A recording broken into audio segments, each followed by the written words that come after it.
వరదల్లో చిక్కుకున్న యాత్రికులకి తమ దేహాలను బ్రిడ్జిగా మలచి నిలిచిన వీర జవాన్లకి సాల్యూట్.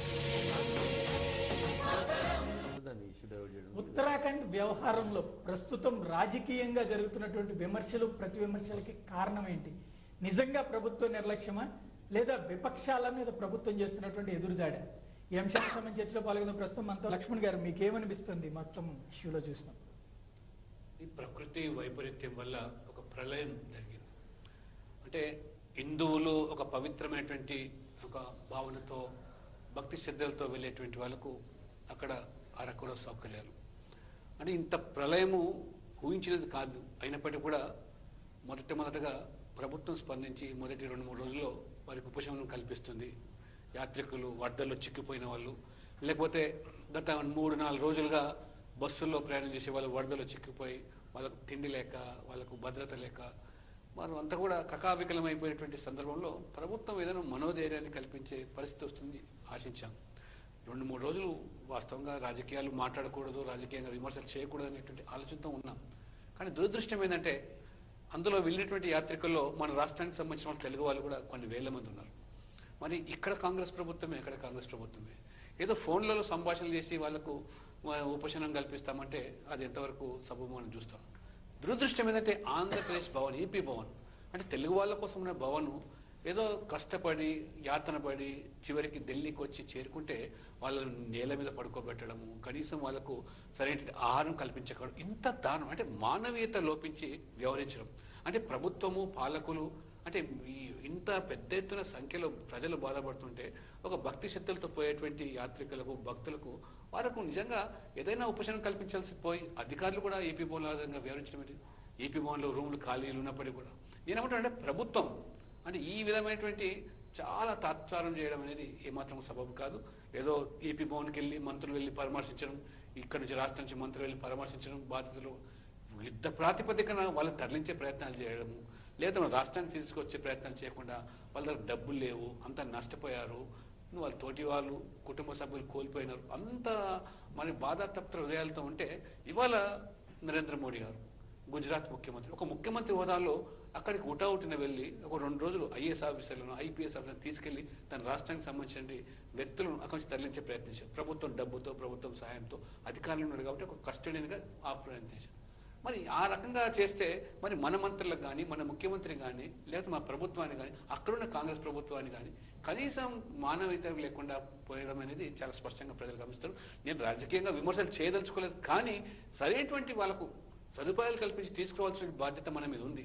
అది విస్మరించడం బాధాకర విషయం. ఇది మంచి పద్ధతి కూడా కాదని చెప్పి భావిస్తాను.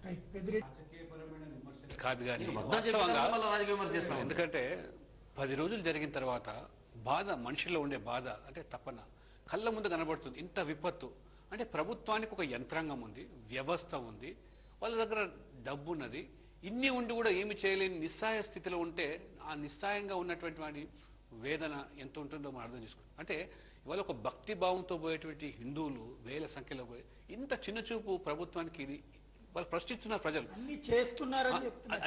అన్ని మీరు ఇంతకుముందు వాళ్ళు చెప్పారు. ఆంధ్రప్రదేశ్ భవన్లో కొంతమందికి రూమ్లు ఇస్తే కొంతమందికి ఇవ్వకపోతే నేను అడుగుతున్నాను, పక్కకి ఎక్కడైనా హాల్లు తీసుకొని హోటల్ తీసుకొని పెట్టలేదు. మీకు కోట్ల రూపాయలు దేనికోసం ఖర్చు పెడుతున్నాడు? ఇవాళ ఎన్ని కోట్ల రూపాయలు ఖర్చు పెడతలేరు? ప్రజల ప్రాణాలు పోతున్నాయి. ఒక దిక్కు 4 రోజులు పస్తులు ఉండి బస్సుల్లో ఉండి కాలకృత్యాలు లేకుండా తాగడానికి నీళ్ళు లేకుండా ఇవాళ మనం మాట్లాడే మాటలు వాళ్ళు విన్నట్టయితే నిజంగా వాళ్ళు ఇంకా వాళ్ళను ఈ మనోవేదన గురైన ఇంకా మళ్ళీ ఒకసారి క్షోభ గురి చేస్తున్న వాళ్ళు అవుతాం. అంటే మేము ఇవ్వలేకపోయాం, వాళ్ళకు ధనవంతులకు ఇచ్చారు, కొంతమంది ఇవ్వలేదు అనే పరిస్థితి వస్తుందని చెప్పి మేము చేయలేకపోయినాం. బాధన ఎంతవరకు సమాచారం కాకపోతే యుద్ధ ప్రాతిపదికన ఇవాళ నరేంద్ర మోడీ ఎందుకు చేయగలిగినాడండి?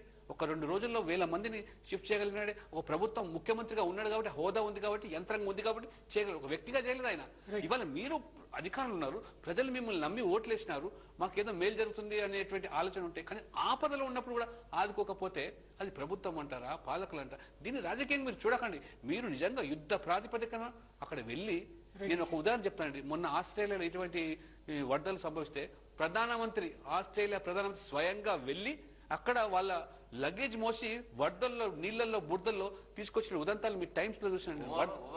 రెండవది ఇవాళ మాట్లాడుతున్నాను, ఇవాళ నిజంగా ఒక ఉదారమైనటువంటి మనస్తత్వంతో నరేంద్ర మోడీ గారు 24 చాపర్స్ ఉత్తరాఖండ్ ప్రభుత్వానికి ఇస్తే మీరు వాడుకోండి, దీన్ని మిగతా రాష్ట్రాలకు సంబంధించి అంటే నథింగ్ డూయింగ్, మీ గుజరాత్ ప్రభుత్వం ఇచ్చింది మాకు అవసరం లేదని చెప్పి ఉత్తరాఖండ్ సంబంధించిన ముఖ్యమంత్రి దానికి కాదంటే ఇది ఏమంటారని, ఇది రాజకీయమా దేనంటారు? అంటే నీకు ఒక మానవత హృదయంతో ఏదో భక్తి కోసం వాళ్ళు వచ్చి వాళ్ళు దేవుని దర్శించుకోవడానికి వస్తే ఇన్ని అసలు కనీసమైన సదుపాయాలు కల్పించకపోవడం ఒకటి. మీరు డిజాస్టర్ మేనేజ్మెంట్ సంబంధించిన మంత్రి, ఈ రాష్ట్రానికి సంబంధించిన వ్యక్తి, ఈ రాష్ట్రానికి సంబంధించిన వ్యక్తి అందరూ సభ్యులుగా ఉన్నారు. వాళ్ళ ఆయన సైతం కూడా దాన్ని పట్టించుకోకపోతే 13 మంది కేంద్ర మంత్రులు ఏమంటారు? ఇవాళ నిజంగా వేల మంది వాళ్ళు ఇప్పటికీ గల్లంతైన వాళ్ళు 1000 పైగా ఇంతవరకు అడ్రస్ లేదు. ఇవాళ శవాలను అక్కడ తగలబెడుతున్నారు.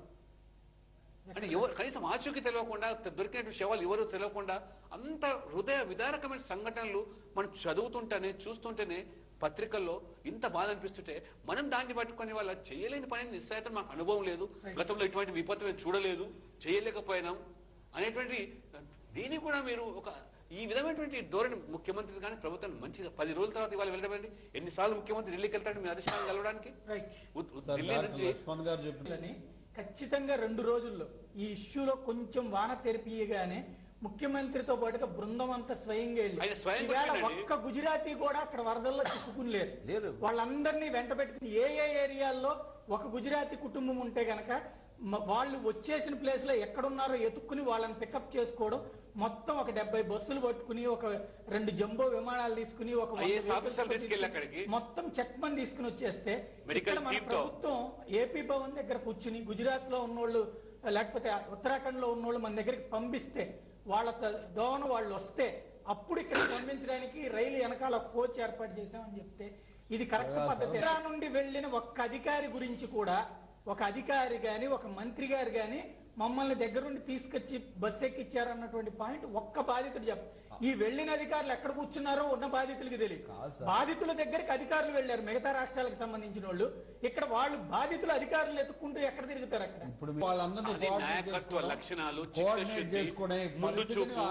ప్రెస్ మీట్ స్టేట్మెంట్ తప్పించి జనాలు స్పాట్లు ఇప్పటికీ 10 రోజుల తర్వాత కూడా ప్రభుత్వ అధికారిక లెక్కల ప్రకారం 1000 మంది ఇంకా జాడ తెలియదు. వాళ్ళు కనీసం ఏపీ భవన్ కాదు ఉత్తరాఖండ్ లో ఉన్నారన్నటువంటి సమాచారం కూడా లేదు. ఒక ఇష్యూ వచ్చినప్పుడు రాష్ట్రంలో ఉన్నటువంటి వాళ్ళు ఇప్పుడు ప్రభుత్వం ఐడెంటిఫై చేసింది ఇవాళ ప్రకారం 2600 మంది ఉన్నారు. ఈ 2600 మందిలో ఉత్తరాఖండ్ లో శిబిరాల్లో ఉన్నటువంటి వాళ్ళు కాకుండా వాళ్ళకి సంబంధించినటువంటి లెక్కతో కలిపి ప్రభుత్వం ఐడెంటిఫై చేసింది 1600 మంది. మిగతా 1000 మంది ఎక్కడున్నారు అన్నది ఆందోళన చెందాల్సినటువంటి అవసరం, వాళ్ళని గురించి వెతికించాల్సిన అవసరం, వాళ్ళు ఏ ఏరియాలో చిక్కుబడి ఉన్నారో ఆ ప్రాంతాలకు సంబంధించిన అధికారుల్ని కోఆర్డినేట్ చేసుకోవడం, ఇదంతా ఎవరు చేస్తారు, ఎప్పుడు చేస్తారు? దాని మీద చేయడానికే 2 మంత్రులను కూడా సపరేట్ గా అక్కడ వాళ్ళు అక్కడే కూర్చున్నారు. వాళ్ళు వారం రోజుల నుంచి కోఆర్డినేట్ చేసి వాళ్ళందరినీ ఇప్పుడు వచ్చిన వాళ్ళందరూ వచ్చారంటే దాన్ని వాళ్ళందుకు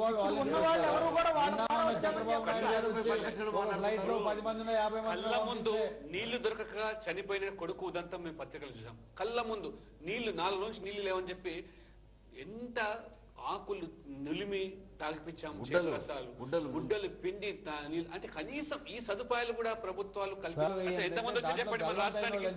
ఎంతమంది వచ్చారు మన రాష్ట్రం చెప్పండి? ఇప్పటికి తిరిగి వచ్చిన వాళ్ళు చెప్పండి. 1600 మంది 1600 మంది 10 రోజుల తర్వాత నీకు ఒక్క రోజుల్లో 15,000 మంది గుజరాత్. ఇప్పుడు అక్కడ ఉన్నది కూడా మీ ప్రభుత్వమే, ఇక్కడ ఉన్నది మీ అంత కేంద్రమే సమన్వయపరచుకొని ప్రభుత్వాలతో సంబంధాలు కాదు, ప్రభుత్వం జరిగింది. మానవత్వం అనేది ఉండాలండి. ఎందుకంటే మనిషి తోటివాడు ఎన్ని ఆపదలు పడి ఇబ్బందులు పడి వస్తే కనీసం ఉపశమనం. ఇప్పుడు ఏపీ భవన్ ఎవరి కోసం ఉందండి? అంటే అధికారులకు ఎమ్మెల్యే కోసం మాత్రమేనా? అంటే ఇప్పుడు తెలుగువాడు ఆపదలు ఉన్నప్పుడు వాళ్ళు ఆదుకునే దానికి ఏదైనా వాళ్ళు చర్యలు తీసుకు ఒకరోజు చూసేటువంటి సంస్కారం అక్కడ ఉన్న సిబ్బందికి ఉండాలి. ఫ్లైట్స్ పెట్టలేరండి, టికెట్లు ప్రభుత్వం ఏం పోయిందండి? కరు 2 గంటలు వస్తారు కదా, పొరపాటు చేసుకుని ట్రైన్లలో రావాల్సిన అవసరం మళ్ళీ 24 గంటల ప్రయాణం. ఒక ఫ్లైట్ ఎంత డబ్బు అవుతుందండి మనిషికి? ఫ్లైట్ పెట్టలేరా మరి? హైదరాబాద్ లో దింపితే హైదరాబాద్ నుంచి మళ్ళీ వాళ్ళు ఊరికి పోయి ఫ్లైట్ పెట్టారా అంటే బస్సు పెట్టాలి, గాలికి వదిలేయాలి. ట్రైన్ లో ఆన్ ద వే 1000 మంది ఇంకా రాలేదని కొంతమంది గల్లంతా అయినటువంటి వార్తలు వస్తా ఉన్నాయి. కాబట్టి వెంటనే వాళ్ళ ఆచూకీ కూడా తెలుసుకొని యుద్ధ ప్రాతిపదికన మీనమేషాలు బేషజాలకు పోకుండా ఎవరో చెప్తున్నారు కాబట్టి మేము చేస్తానని ఆలోచన కూడా కోఆర్డినేషన్ సమన్వయంతో యుద్ధ ప్రాతిపదికన తీసుకొని అవసరమైతే మీరు ఫ్లైట్ల ద్వారా తీసుకురండి.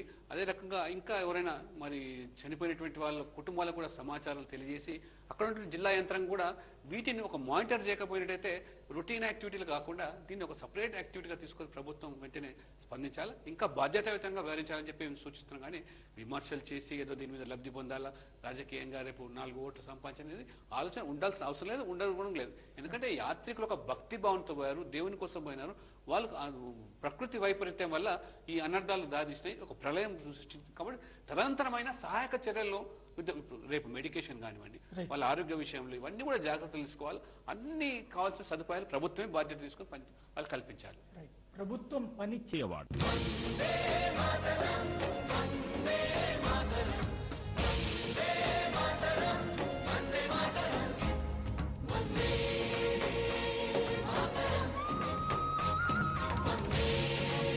వరదల్లో చిక్కుకున్న యాత్రికులకి తమ దేహాలను బ్రిడ్జిగా మలచి నిలిచిన వీర జవాన్లకి సాల్యూట్.